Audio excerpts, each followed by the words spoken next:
इसवी सन 1200 एक स्त्री जीव मुठीत धरून धावत होती. तिच्या मागे राजाचे सैनिक तिचा पाठलाग करत होते. ती पळत होती आणि राजाचे सैनिक तिचा घोड्यावर बसून पाठलाग करत होते.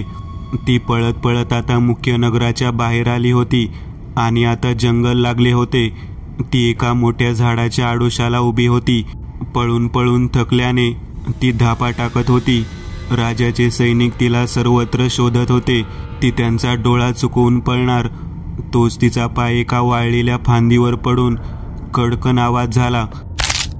सैनिकांनी आवाजाच्या दिशेने कूच केले. एक सैनिकाने बाण मारून तिला जखमी केले. तशी ती खाली पडली.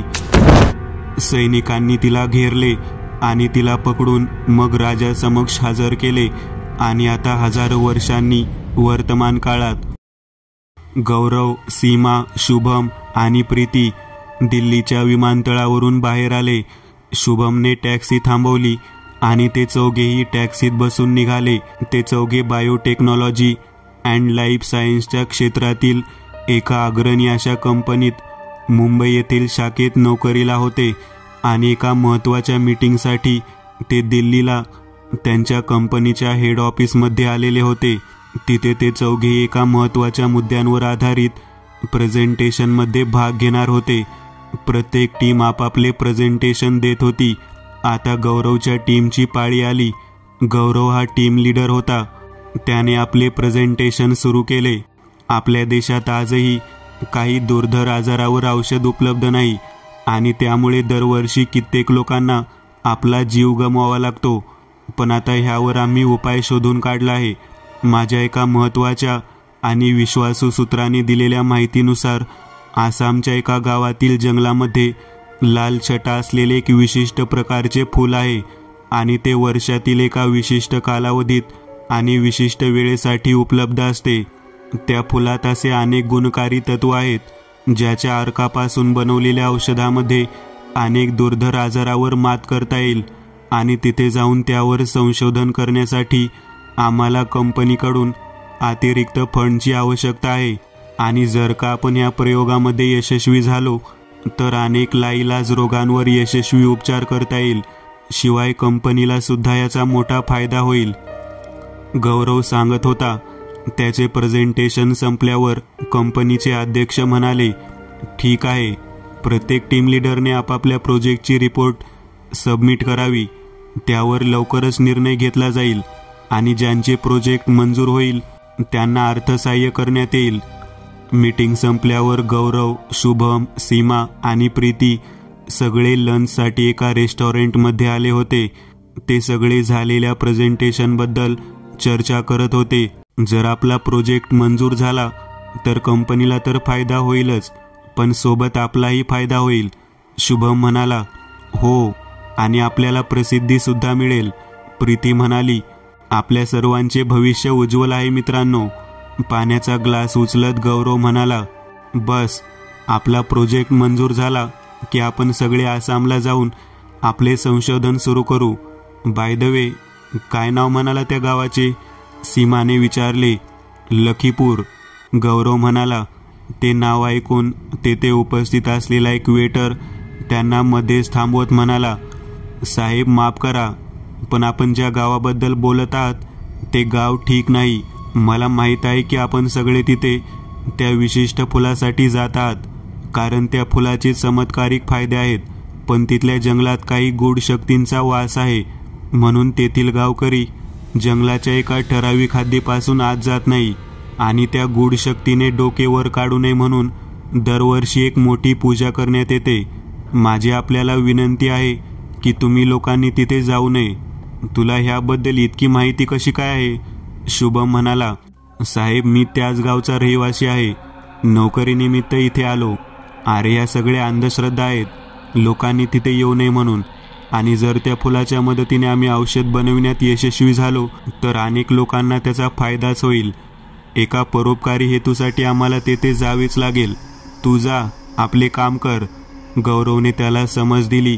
2 दिवसांनी ते चौघेही रिसर्च सेंटरमध्ये आपल्या कामात गुंग असताना त्यांना त्यांच्या बॉसने केबिनमध्ये बोलावले आणि त्यांना सांगितले की त्यांचा प्रोजेक्ट मंजूर झाला आहे आणि उद्याच त्यांना निघायचे आहे. तेथील कंपनीचे लोक त्यांना पाहिजे तशी सर्व प्रकारे मदत करतील. त्या चौघांच्या आनंदाला पारावार उरला नाही. ते चौघेही खूप खुश होते. त्यांनी निघायची संपूर्ण तयारी केली. दुसऱ्या दिवशी ते सगळे त्या गावी पोहोचले. त्यांना घ्यायला कंपनीने एक माणूस पाठवला होता. नमस्कार, मी अरुण. आपला परिचय देत तो म्हणाला, तुम्हा सर्वांची राहण्याची सोय कंपनीच्या गेस्ट हाऊसमध्ये केलेली आहे आणि तेथेच तुमच्यासाठी एक प्रयोगशाळा सुद्धा बनवण्यात आली आहे. ते सगळे गाडीत बसले आणि गेस्ट हाऊसकडे निघाले.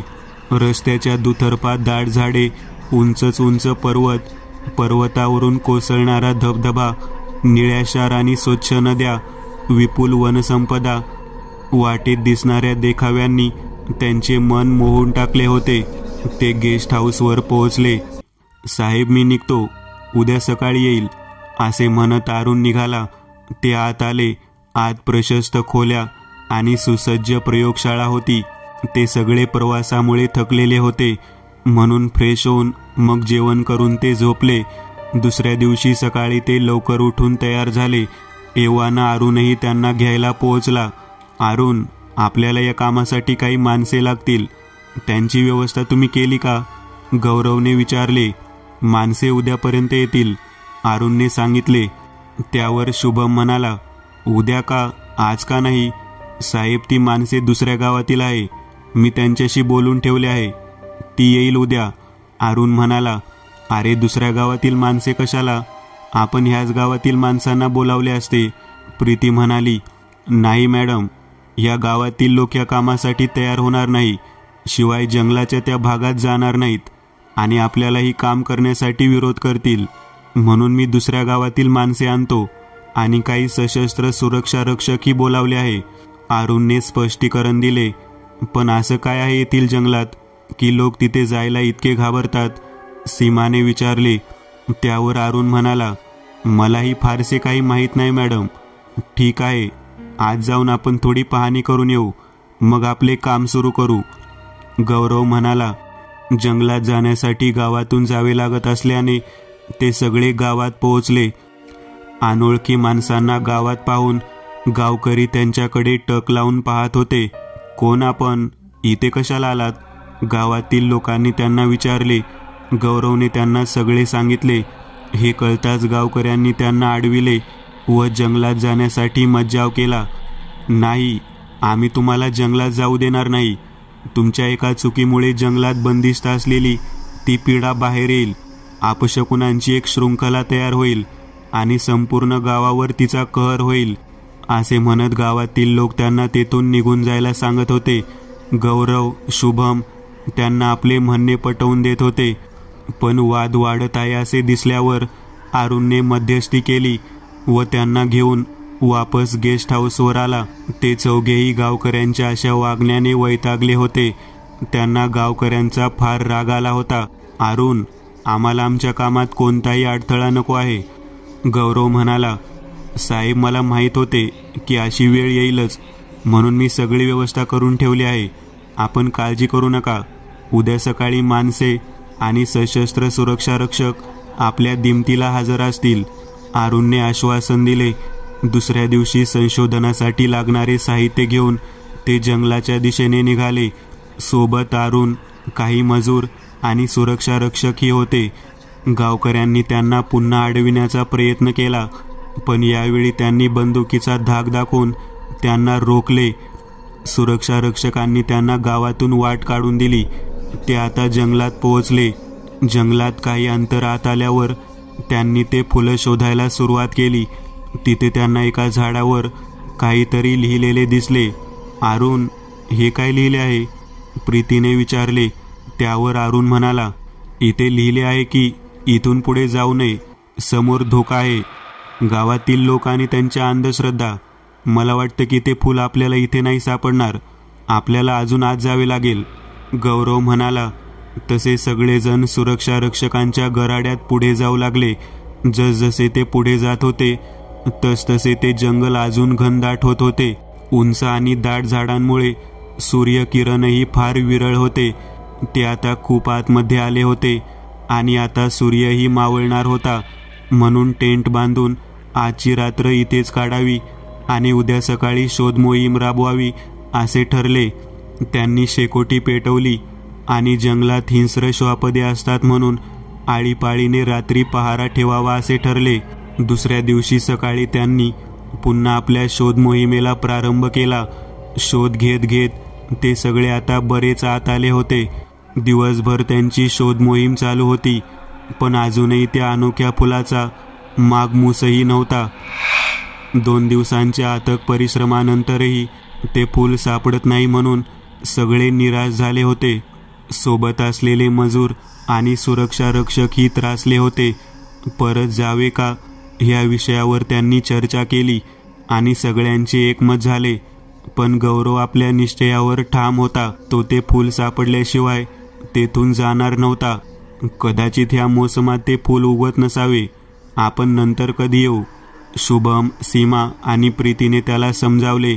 निराश होऊन ते सगळे परततच होते की एवढ्या तिथेच एका छोट्याशा ओढ्यात त्यांना एक लाल फूल वाहत येताना दिसले.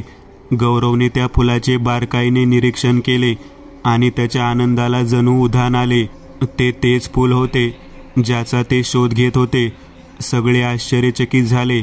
मागील 2 दिवसांचा थकवा विसरून पुन्हा जोमाने कामाला सुरुवात झाली. ते सगळे त्या ओढ्याच्या काठाने चालत राहिले आणि काही दूर अंतरावर त्यांना एक मोठी गुहा दिसली. त्या गुहेतून एक झरा वाहत बाहेर येत होता, पण गुहेचे द्वार दगडांनी बंद केले होते. मजूर कामाला लागले. त्यांनी ते दार उघडले आणि सगळे आत आले. ही गुहा पुष्कळ वर्षांपासून बंद आहे, तेव्हा सगळ्यांनी सावध राहा, अरुण म्हणाला. आता ते सगळे त्या फुलाचा शोध घेत होते. थोडे आत आल्यावर त्यांनी पाहिले की तिथून एक झरा वाहतोय आणि त्याच्याच बाजूला एका काटेरी वेलीवर ते फूल लागले आहे. सगळ्यांच्या चेहऱ्यावर आनंद दिसत होता. मजुरांनी ती जागा साफ केली, काटेरी वेल हटवला. त्यांनी त्या फुलाचे नमुने गोळा केले आणि त्यांना एका हवाबंद डब्यात भरले. ते सगळे कामात मग्न असताना एक सुरक्षा रक्षक आत फिरत त्या गुहेचे निरीक्षण करत होता. फिरता फिरता त्याला एक मोठी काळ्या दगडांनी बांधलेली एक मोठी शवपेटी दिसली. त्याने जवळ येऊन तिचे निरीक्षण केले आणि त्याच्यावरचा दरवाजा थोडासा उघडला. त्याला आत काहीतरी चमकताना दिसले. ते एक जाड पुस्तक होते. त्याने ते पुस्तक बाहेर काढले व त्या पुस्तकावरची धूळ हाताने साफ करून पाहिले तर ती खऱ्या सोन्यात बनलेली एक छोटी मूर्ती होती. त्याच्या मनात लालसा निर्माण झाली. त्याने ती सोन्याची मूर्ती हाताने काढण्याचा प्रयत्न केला, परंतु ती सहजासहजी निघत नव्हती. मग त्याने त्याच्या जवळ असलेल्या चाकूने खोदून काढली आणि इकडे तिकडे बघत स्वतःच्या खिशात टाकली आणि तेथून काढता पाय घेतला. तो तिथून निघून गेल्यानंतर त्या शवपेटीचा वरचा दरवाजा आपोआप उघडला आणि त्यातून एक कुजलेला हात बाहेर आला. एव्हाना गौरवच्या टीमचे काम संपले होते आणि ते आता निघण्याच्या तयारीत होते. सर्वांनी आपापले सामान घेतले व ते जंगलातून बाहेर येत होते. चालता चालता सीमा थांबली. काय ग, का थांबलीस? प्रीतीने विचारले. त्यावर सीमा म्हणाली, मला वाटतं की कोणीतरी आपल्या मागे येतंय. अगं, भास होत असेल तुला. हे जंगल आहे. वाळलेली पाने आणि फांद्या एकमेकावर आपटल्या की असा आवाज होतोच. शिवाय जंगली प्राणी आणि पक्षी सुद्धा असू शकतात. तू थकलेली आहेस. गेस्ट हाऊसवर गेल्यावर छान शॉवर घे आणि निवांत झोप. सीमाला प्रीतीचे म्हणणे पटले. गेस्ट हाऊसवर गेल्यावर अरुणने त्या मजुरांना आणि सुरक्षा रक्षकांना त्यांचे पैसे दिले. साहेब, मी निघतो. काही गरज वाटली की मला फोन करा. ठीक आहे अरुण, या तुम्ही. गौरवने अरुणला निरोप दिला. पैसे मिळाल्यानंतर ते 4ही सुरक्षा रक्षक आपल्या नेहमीच्या जागेवर सवयीप्रमाणे दारू पीत बसले होते. ते सगळे इकडल्या तिकडल्या गोष्टी करतच होते. इतक्यात त्यांना कुत्र्याचे रडणे ऐकू आले. ते रडणे अधिकच भेसूर वाटत होते. त्यातला एक जण म्हणाला, कुत्र्याचे असे रडणे अपशकुने असते. आता काहीतरी अपशकुन घडणार. गप आहे. काय लावून ठेवले आहे शकून अपशकून? अजय म्हणाला. ते बोलतच होते की इतक्यात त्यांना चर चर असा आवाज आला. आजा बघ, तिकडून कसला तरी आवाज येतोय. अरे तुला चढली आहे, तू जाऊन झोप जा. आजा म्हणाला. नाही, तो बरोबर बोलतोय, मलाही आवाज येतोय. त्यातला एक जण म्हणाला. त्या सगळ्यांनी आवाजाच्या दिशेने पाहिले आणि सरकन त्यांच्या अंगावर काटा उभा राहिला. एक काळी आकृती त्यांच्या समोर उभी होती. तिच्यातून गुरगुरण्याचा आवाज येत होता. त्या चौघांचीही भीतीने गाळण उडालेली होती. बघता बघता त्या काळ्या आकृतीचे एका मोठ्या वाघात रूपांतर झाले. तो सामान्य वाघापेक्षा आकाराने मोठा होता. त्यांचा आपल्या डोळ्यांवर विश्वास बसत नव्हता, कारण इतका मोठा वाघ त्यांनी जीवनात कधीच पाहिला नव्हता. त्या वाघाने मोठ्याने डरकाळी फोडली आणि एकावर झेप घेतली आणि बघता बघता त्याचा फडशा पाडला. आता त्याने आपला मोर्चा त्या उरलेल्या तिघांकडे वळविला. एक एक करत त्या अजस्त्र वाघाने त्या तिघांचीही शिकार केली. त्यातले 2 जण जागीच गतप्राण झाले व तिसरा अर्धमेला होऊन पडून होता. त्या वाघाने पुन्हा एकदा मोठ्याने डरकाळी फोडली आणि त्याचे काळ्या आकृतीत रूपांतर होऊन तो गायब झाला. दुसऱ्या दिवशी पोलिसांनी घटनास्थळ गाठले. तिथे गावातील लोकांची गर्दी जमली होती. त्यांच्यातील एक जण म्हणत होता, ही तर फक्त सुरुवात आहे, आता तो परमेश्वरच पाठी राखा. पोलिसांना समजले की त्या चौघामधील एक जण अजून जिवंत आहे. त्याला तत्काळ हॉस्पिटलमध्ये दाखल करण्यात आले. इकडे अरुणला समजले की त्या सुरक्षा रक्षकांपैकी एकावर हल्ला झाला आहे आणि तो हॉस्पिटलमध्ये ॲडमिट आहे. अरुण त्याला हॉस्पिटलमध्ये भेटायला गेला. त्याला आता शुद्ध आली होती.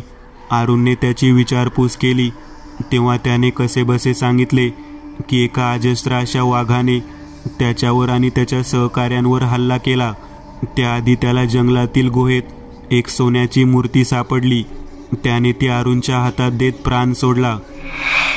अरुण तात्काळ गेस्ट हाऊसवर गेला आणि घडलेली हकीकत गौरव आणि बाकीच्या लोकांना सांगितली. अरे आजकाल जंगली प्राणी शिकारीसाठी गावात येत असतात. अशाच एका वाघाने त्यांच्यावर हल्ला केला असेल. गौरव म्हणाला. पण साहेब, या गावात वाघ नाहीतच. त्याला मध्ये थांबवत अरुण म्हणाला. मला वाटते की आपण त्या जंगलात जाऊन चूक केली आहे.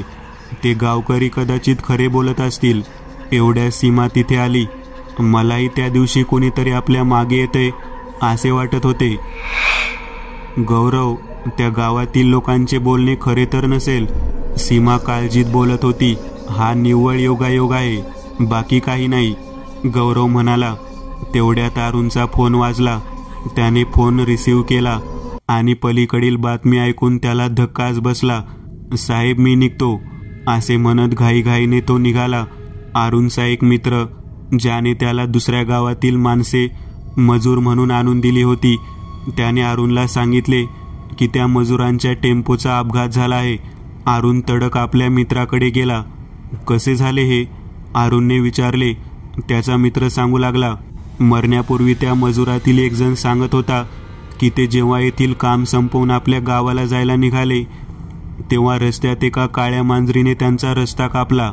मांजरीने रस्ता कापला म्हणून टेम्पोतील काही माणसांनी गाडी थांबवायला लावली, पण काही माणसांचा त्यांना विरोध होता. त्यांना लवकरात लवकर गाव गाठायचे होते म्हणून ते न थांबता निघाले. त्यांना एक वाटेत एक काळी आकृती त्यांचा पाठलाग करत आहे असे वाटले. अचानक ड्रायव्हरचे टेम्पोवरील नियंत्रण सुटले आणि काही कळायच्या आतच टेम्पोचा अपघात झाला. त्या मजुरांपैकी एकाने मरता मरता ही गोष्ट पोलिसांना आपल्या बयानात सांगितली. हे सगळं काय होत आहे हे कोणालाच काही कळत नव्हते. इकडे गेस्ट हाऊसवर या सर्व प्रकाराने अनभिज्ञ गौरव, शुभम, सीमा आणि प्रीती त्या फुलावर प्रयोग करण्यात मग्न होते. सीमा, या प्रयोगाची नोंद केली का? प्रीतीने विचारले. पण सीमा आपल्याच विचारात गुंग होती. सीमा, काय झाले? कसला विचार करत आहे तू? प्रीतीने असे विचारताच ती भानावर आली. नाही, कसलाच विचार नाही. मला तहान लागलीये, मी जाऊन पाणी घेऊन येते असे म्हणत सीमा तेथून गेली. ती पाणी पित असताना एक घुबड उडत येऊन खिडकीत बसले. ते गुदकार करत होते. सीमाने त्याला तेथून हुसकावून लावले. ती प्रयोगशाळेत परतत असताना तिला कुणाच्या तरी हसण्याचा आवाज आला. तिने मागे वळून पाहिले तर तिथे कोणीच नव्हते. ती आता खिडकीजवळ आली तर तिला बाहेर कोणीतरी फिरते असे वाटले. ती जरा दचकलीच, पण स्वतःला सावरत ती बाहेर आली. ती त्या व्यक्तीला बाहेर शोधत होती. आता दिसलेली व्यक्ती एवढ्या लवकर कुठे गेली याचा ती विचार करीत होती. तेवढ्या सोसाट्याचा वारा सुटला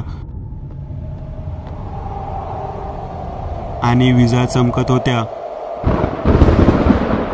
वातावरण गंभीर होऊ लागले होते. आता जोरात पाऊस पडणार असे वाटत होते. विजांचा कडकडाट झाला आणि एक वीज थेट सीमावर पडली आणि सीमा चांगलीच भाजली गेली. ती जोरात किंचाळली. तिच्या किंचाळण्याने तिचे मित्र बाहेर आले. तिची ही अवस्था पाहून त्यांना धक्काच बसला. त्यांनी तात्काळ तिला हॉस्पिटलमध्ये दाखल केले. तिची अवस्था फार बिकट होती. डॉक्टरांनी उपचार सुरू केले, पण अवघ्या काही तासातच सीमाने प्राण सोडले. हे पाहून त्यांना फार मोठा धक्का बसला. आपल्या मैत्रिणीचा असा करुण अंत पाहून त्यांना अतिशय दुःख झाले. ही बातमी हा म्हणता गावात पसरली. गावातील काही मुख्य लोक त्यांना भेटायला गेले. गौरव, शुभम आणि प्रीतीला पाहून ते म्हणाले, झालं तुमचं समाधान. आम्ही तुम्हाला किती सांगितले होते की त्या जंगलात जाऊ नका, पण तुम्ही शहरातली लोक आम्हा गावातील लोकांना अडाणी समजता. तुमच्यामुळे इतक्या वर्षापासून बंदिस्त असलेली त्या जंगलातली पीडा बाहेर आली आणि गावाची शांती भंग पावली. ह्या 4-5 दिवसात गावातील काही माणसे निष्कारण मारली गेली. ते मजूर आणि ते सुरक्षा रक्षकही मारले गेले. आम्हाला माफ करा, ह्यात आमची काही चूक नाही. आम्हाला तर फक्त त्या फुलाची आवश्यकता होती औषधी तयार करायला. आम्हाला माहीत नव्हते की याचे परिणाम इतके वाईट होतील. शुभम म्हणाला, पण हे सगळं काय घडतंय, आम्हाला काही कळेल का? प्रीतीने विचारले. आणि मग गावातील एका वृद्धाने त्यांना सांगायला सुरुवात केली. आणि आता एक मोठे रहस्य उलगडणार होते. हजारो वर्षांपूर्वी इथे एका राजाचे राज्य होते. राजाच्या मुलाला जन्म देताना राणी मरण पावली. म्हणून मग राजाने आपल्या मुलाच्या पालनपोषणासाठी एका दाईला ठेवले.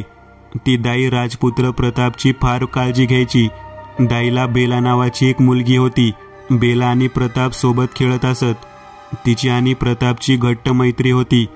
राजपुत्र प्रताप आता मोठा होऊ लागला होता आणि बेला सुद्धा मोठी झाली होती. बेला प्रतापवर एकतर्फी प्रेम करत होती.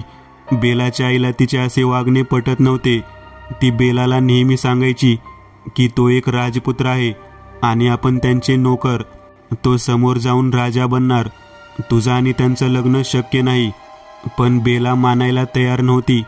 तिला नेहमी वाटायचे की प्रताप तिच्याशीच लग्न करणार. एक दिवस तिने प्रतापला लग्नाची मागणी घातली.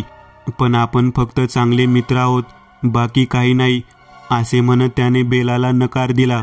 बेलाला ह्याचे फार वाईट वाटले. तिला हा नकार पचविता आला नाही, म्हणून तिने दुसरा मार्ग अवलंबिला. राज्यातील एका मांत्रिकाकडे जाऊन तिने काळी विद्या आत्मसात केली आणि त्याच्या मदतीने तिने प्रतापला आपल्या वशमध्ये केले. प्रताप आता जणू काही तिच्या हातची कठपुतली बनला होता. पण एका दिवशी राजाच्या एका हुशार मंत्र्याला याची कुणकुण लागली. त्याने राजाच्या कानावर ही गोष्ट टाकली. राजाने तिला अटक केली. पण तिच्या आईने राजाला विनंती केली की आपल्या मुलीला सोडून देण्यात यावे. लहानपणापासून दाईने आपल्या मुलाचा सांभाळ केला याचा मान राखत राजाने तिला सोडले आणि तिला सक्त ताकीद दिली. पण बेला प्रतापचा पिच्छा इतक्या लवकर सोडणार नव्हती. तिने प्रतापला जेवणातून विष दिले, पण प्रताप थोडक्यात बचावला. हा प्रकार राजाला समजला. तो रागाने लालबुंद झाला. त्याने बेलाला फाशीची शिक्षा सुनावली. पण बेला राजवाड्यातून पळाली. राजाने सैनिकांना तिला पकडून आणण्याचा आदेश दिला. सैनिकांनी तिला पकडून राजासमक्ष हजर केले आणि तिला फाशी दिली. मरता मरता तिने राजाला शाप दिला की त्याचे राज्य फार काळ टिकणार नाही. आणि तसेच झाले. त्या वर्षी भयंकर पाऊस पडला. सगळं राज्य जलमय झालं. पुढल्या वर्षी त्याहीपेक्षा अधिक भयंकर दुष्काळ पडला. त्यात शेजारील राजाने राज्यावर आक्रमण केले. त्यात राज्यातील खूप सैनिक आणि निष्पाप जनता मारली गेली. मग राजाने आपल्या कुलगुरूंना बोलावले. त्यांनी सांगितले की ती एक अपशकुनी आत्मा आहे.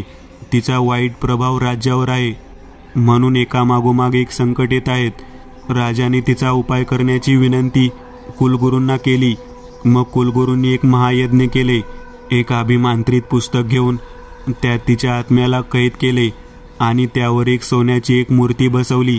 ती साधीसुधी मूर्ती नव्हती, तर ती तिची कैद होती आणि तिला जंगलातील एका गुहेत कैद करून ठेवले. आणि कुलगुरूंनी चेतावणी दिली होती की ती जर का मुक्त झाली की तिचा कहर होईल. म्हणून त्या मूर्तीची शक्ती अखंडित राहण्यासाठी आम्ही सगळे दरवर्षी त्याची पूजा करतो, कारण ती अपशकुन घडविणारी आत्मा आहे. मांजरीने रस्ता कापणे, कुत्र्यांचे रडणे, घुबड अथवा वटवागुळ दिसणे, कावळ्याने डोक्यावर चोच मारणे, ह्या गोष्टींचा सहसा तेवढा प्रभाव जाणवत नाही. पण या सगळ्या गोष्टींना प्रोत्साहन देणारी तिची काळी शक्ती जेव्हा जागृत होते, तेव्हा छोट्या छोट्या अपशकुनही जीवघेणे ठरू शकतात. आणि अशाच शक्तीला तुम्ही मुक्त केले आहे. नाही, या मुलांनी नाही, तर त्या सुरक्षा रक्षकांपैकी एकाने सोन्याच्या हव्यासापोटी अनावधानाने ती सोन्याची मूर्ती त्या पुस्तकावरून चोरली. यात या मुलांचा काही हात नाही. पण ही वेळ आरोप करण्याची नाही, तर त्या पिढेचा कायम उपाय करण्याचे आहे. अरुण गर्दीतून बाहेर येत म्हणाला, ह्यावर एकच उपाय दिसतो, आणि तो म्हणजे त्या पुस्तकातील मंत्र वाचून ती मूर्ती पुन्हा त्या पुस्तकाला जोडणे. तरच तिला आपण कैद करू शकतो. पण हे काम तुम्हाला आज सूर्यास्त व्हायच्या आधी करावे लागेल. गावचे सरपंच म्हणाले, पण ती मूर्ती कुठे आहे आता? ती माझ्याकडे आहे. मरण्यापूर्वी त्या माणसाने मला दिली. मूर्ती दाखवत अरुण म्हणाला, ठीक आहे, मी, शुभम आणि अरुण आम्ही तिघेही कामगिरी पार पाडणार. गौरव म्हणाला, मी पण येते तुमच्याबरोबर. प्रीती म्हणाली, नाही प्रीती, ह्या जीवाला धोका आहे, तू इथेच थांब. शुभम म्हणाला, ठीक आहे, तुम्ही जा, आम्ही सगळे गावात तीच पूजा करतो. ईश्वर तुम्हाला यश देवो. सरपंच म्हणाले. गौरव, शुभम आणि अरुण तिघेही पूर्ण तयारीनिशी त्या जंगलातील गुहेकडे निघाले. सावध राहा, ती आपल्या कामात अनेक अडथळे निर्माण करणार. अरुण म्हणाला. अरुण, गौरव आणि शुभम आता जंगलाच्या अगदी जवळ आले होते. तेवढ्यात गौरवच्या डोक्यावर एका कावळ्याने चोच मारली आणि तेव्हाच जोरात एक वीज कडाडली आणि गौरवकडे सरसावली. ती घात करणार, पण अरुण तयार होता. त्याने आपल्या खिशातून एक काळी बाहुली काढली आणि गौरवच्या डोक्यावर धरली. तशी ती वीज गौरवच्या डोक्याऐवजी त्या बाहुलीवर पडली. तशी ती बाहुली अरुणने दूर भिरकावली. हे काय होतं अरुण? गौरवने विचारले. ह्याला नजरबट्टू म्हणतात. वाईट नजर आणि नकारात्मक शक्ती यांच्यापासून वाचण्यासाठी लोक या बाहुलीला आपल्या घरावर किंवा दुकानावर लावतात. थोडे पुढे गेल्यावर त्यांचा रस्ता एका मांजरीने कापला. ते सगळे थबकले. आता काय विपरीत घडणार याचा ते विचार करतच होते. तोच त्यांना एक अजस्त्र वाघ दिसला. त्यांना पाहताच त्याने मोठ्याने एक डरकाळी फोडली. तो त्यांच्यावर झेप घेणार. तोच अरुणने दुसऱ्या खिशातून लिंबू मिरची काढत त्या वाघाकडे भिरकावली. तसा तो वाघही गायब झाला. आपल्या बुद्धिचातुर्याने अरुणने 2 वेळा त्यांचे प्राण वाचवले. ते आता गुहेत पोहोचले. आपल्याला लवकरात लवकर ते पुस्तक शोधावे लागेल. आपण सगळे अलग होऊन शोधूया, म्हणजे लवकर सापडेल. शुभम म्हणाला. तसे त्यांनी पुस्तक शोधायला सुरुवात केली. ते सगळे पुस्तक शोधण्यात व्यस्त होते. तोच त्यांना कुणाचा तरी हसण्याचा आवाज आला. ते समजले की ती वाईट शक्ती त्यांना इतक्या सहजासहजी आपले काम करू देणार नाही. शुभम, गौरव, सतर्क राहा. अरुण त्यांना सांगतच होता की एका अदृश्य शक्तीने अरुणचा गळा आवळायला सुरुवात केली. अरुणने कसाबसा आपल्या खिशातून भंडारा काढून तिच्यावर उधळला. एक जोराचा विजेचा झटका बसावा तशी ती काळी शक्ती मागे हटली. इकडे पुस्तक शोधत शोधत गौरव आता त्याच जागी आला जेथे त्यांना ते फूल सापडले होते. पैसा आणि प्रसिद्धीसाठी आपल्याला किती मोठी किंमत मोजावी लागली. आपली मैत्रीण सीमा आणि कित्येक निष्पाप लोकांचा जीव घेतला या आपल्या स्वार्थी हेतूने. आता गौरवला समजले होते की काही गोष्टी या मुद्दाम दडवून ठेवलेल्या असतात. त्या तशाच रहस्य असू द्याव्यात. त्यातच मानवाचे कल्याण आहे. सृष्टीच्या कामात मनुष्याची ढवळाढवळ नको असा तो विचार करतच होता. तेवढ्यात तिथे असलेल्या वेलींनी त्याच्या शरीराभोवती वेढा घातला. त्या वेलींचा फास क्षणाक्षणाला मजबूत होत होता. शुभम, गौरवने त्याला मदतीसाठी हाक दिली. शुभम त्याच्या आवाजाचा कानोसा घेत त्याच्याकडे निघाला.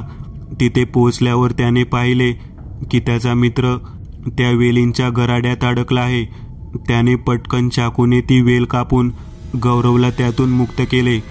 इकडे अरुण त्या दगडाने बांधलेल्या शवपेटीजवळ आला. त्याला तिथे एका कोपऱ्यात ते पुस्तक दिसले. त्याने पुस्तक उचलले. आता फक्त त्या पुस्तकात दिलेला मंत्र वाचून मूर्ती त्याला जोडायची होती. पण मूर्ती शुभमजवळ होती. शुभम, गौरव, लवकर या, लवकर या. त्याने त्या दोघांना आवाज दिला. तसे ते दोघे त्याच्या आवाजाच्या दिशेने निघाले. अरुण, गौरव आणि शुभम आता समोरासमोर आले. त्या दोघांना अरुणच्या हातात पुस्तक पाहून आनंद झाला. अरुण, लवकर तो मंत्र वाचा आणि ही घ्या असे शुभम म्हणतच होता की मागून एका काळ्या आकृतीने शुभमवर हल्ला केला. त्याला उचलून दूर फेकले. शुभम त्या धक्क्यातून सावरतो तोच त्या आकृतीने त्याच्यावर दुसरा वार केला. शुभमच्या अंगातून रक्त वाहत होते.